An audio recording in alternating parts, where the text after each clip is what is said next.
I see my name in shining lights. Yeah, a different city every night. Oh, I swear the world better prepare for when I'm a billionaire. It's time to get down to business on the weekend's #1 business program. Known as the King of Networking, your host Shalom Klein has worked with thousands of entrepreneurs and created countless jobs. So, to success. Let's get down to business. And indeed, we're all about small business, jobs, and entrepreneurship and business. We talk a lot about business here. You're on with Get Down to Business, and I'm your host, Shalom Klein. Remember, you can always download podcasts from Get Down to Business on my website at shalomklein.com. And while you are there, don't forget to follow me on Twitter at Shalom Klein. It's going to be a jam-packed week of content and information you will not want to miss, so let's jump right in. I'm absolutely thrilled to be joined by DDS Dobson-Smith, who is a licensed therapist, author, executive coach, speaker on leadership and growth, and the author of a fantastic new book. It's called You Can Be Yourself Here, Your Pocket Guide to Creating an Inclusive Workplace by Using the Psychology of Belonging. Fascinating topic. DDS Dobson-Smith, welcome to the program. Well, thank you for the warm welcome. Absolutely. It's an honor to have you, and certainly talking about this concept of diversity, especially in this month of Asian American Pacific Islander heritage. Certainly, it's an important time because we know diversity is a fact, inclusion is a behavior, and belonging is an experience. And I'm quoting that from your book. So I'd love to get to know the person behind their microphone. Tell us a little bit about yourself and how you became so passionate about this topic. I think simply put, just my two reasons. My own lived experience as a member of the LGBTQ community and trying to make it and be successful in a corporate world that doesn't necessarily favor people from the LGBTQ community. And then the other thing was, before I set up my own consultancy, I was working for 25 years in various L&D, org psych, org development roles, and the main passion that I had was creating workplaces where people can be themselves.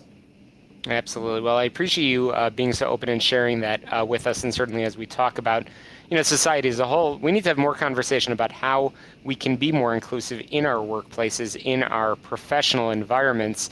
And so I actually want to flip from the side of being, as you said, part of the LGBTQ community, but actually talk about those that might be tuning in, that might be an entrepreneur, a business owner, how they can become more aware of their own, as you say in your book, social conditioning, and dismantle some of the racism, sexism, and some of those behaviors, because you've seen a lot in your time, and I know you share a lot in your book. Again, it's called You Can Be Yourself Here, Your Pocket Guide to Creating Inclusive Workplaces by Using the Psychology of Belonging. So tell us a little bit about what you're seeing out there, and how can the entrepreneurs tuning in create more inclusive workspaces?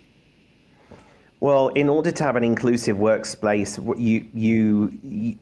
the prerequisite to inclusion is diversity. And very, very simply put, as you shared, diversity is a fact. You either do or do not have a diverse organization. And the way to check whether you have a diverse organization or not is to look around. And are there people that are like you? If the answer's yes, then you ask yourself the question, are there people that aren't like you? And you're hoping for another answer, yes. And if you can answer yes to both of those questions, you're likely to have a diverse organization. Then what you need to ensure is that the organization behaves in an inclusive way. And by behavior, I not only mean the way in which people act, interact, and react, but also the policies, the process, the protocols that are set up in the organization. Do they promote inclusivity? Absolutely. That's so important. So let's talk about those policies, those procedures, those things that, again, you can control. Sometimes you come in and, again, you do that look around and you ask those questions of, do people look like me? Are they a part of the same community that I'm in? And certainly who's around to your left and right? But what about those policies and procedures? What can the folks tuning in do to actively promote and encourage an inclusive and diverse workplace? Yeah, I mean, you can start with looking at your recruitment policies in terms of where do you search for candidates? Is it all in the same places, and are you searching for homogeneity, or are you searching for diversity? Once you've found candidates, then how you interview them, whether that is being able to remove names from resumes and application forms to remove some of that that bias that can exist, and also what kind of shortlists you're presenting to hiring managers. And then when you get into the actual business, it's everything from, do you have policies that promote parental leave for any of the genders? Do you have policies that allow for trans people who want to transition in the workplace? I mean, there's a whole raft of things that also goes into, how is your premises? And, I talk about it in some depth, but very, very practically in the book. Absolutely. Again, I've been chatting with DDS Dobson-Smith, the author of You Can Be Yourself Here, Your Pocket Guide to Creating an Inclusive Workplace by Using the Psychology of Belonging. We've been chatting about what inclusive policies, practices, and behaviors can be created in your own workplace. But I want to go back to your story for a moment. You mentioned that obviously being a part of the LGBTQ community, but how did you discover that not only are you looking to be a part of those communities that we just talked about, to make sure that, again, your surroundings, both personal and professional, are inclusive, but how did you discover that, hey, I actually want to now make an impact in the workplace as a whole, in industry as a whole? Well, there must be a story over here. Yeah, I mean, there are countless stories, if I'm honest, Shalom, and I think the one that hits home the most is having been told several times across my career if I could tone it down, and I realized it wasn't until I'd gotten to a very senior position, a C-suite position, when somebody said, DDS, maybe in this meeting coming up, you can just tone it down a bit. It wasn't until that point, after nearly 22, 23 years and being in a senior position myself, where I felt like I had the courage to be able to turn around and say, what do you mean tone it down? And clearly it was coded language for, could you be less gay, or could you be more straight in that meeting? And so once I pressed this person, I'm like, well, what do you mean tone it down? And they said, well, just perhaps, and they said, could you be a bit less gay? And I looked at them and I said, well, could you be a little bit less straight? Should we try that? And they said, I don't know how to do that. And I said, exactly.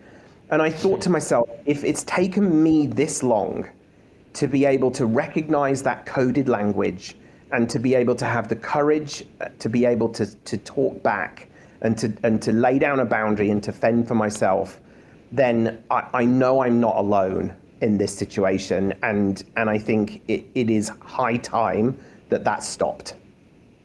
Well, good for you for having that courage, and again, not only learning from those experiences and not just being vocal, but actually writing a book and actually getting on radio shows like this one and sharing that message. So speaking of radio shows and speaking of writing, you have a fantastic read, which I've had the opportunity just to get started in. What will people learn if they pick up a copy of your new book, which I know just came out back in February? Yeah, well, I wrote it really for founders, CEOs, leaders, HR professionals, as a practical guide to creating workplaces where employees can experience belonging. But what I found is that the book is appealing to so many more people outside of that initial audience. And I'm hearing from people how they're reading the book and they are immediately hooked and they immediately feel seen by the book. So I think there's something in there for everyone in terms of just a little bit of therapy, but also a ton of practical, very simple tools that you can deploy in your organization that will lead to the experience of belonging. Well, practical is the magic word here in Get Down to Business, because we like to share homework assignments that folks can put into practice in the week ahead in business. And certainly one of those homework assignments is picking up a copy of your book. So DDS, Dobson-Smith, how can people learn more, pick up a copy of the book, and get in touch with you and your team? Yeah, so you can head over to my website, which is soultrained.com. You can email me at dds@soultrained.com. And if you do head to the website, check out the page called Shift Happens. You'll see videos and blog articles and podcasts on there that will give you a flavor of what it's like to work with Soul Trained. Fantastic. The book is, again, You Can Be Yourself Here, Your Pocket Guide to Creating Inclusive Workplaces by Using the Psychology of Belonging. DDS, Dobson-Smith, thanks so much for joining us on the air. I look forward to following your story in the coming weeks and months ahead. A quick break here on the show, all about small business, jobs, and entrepreneurship. We'll be back and Get Down to Business in just a moment. Don't touch that dial.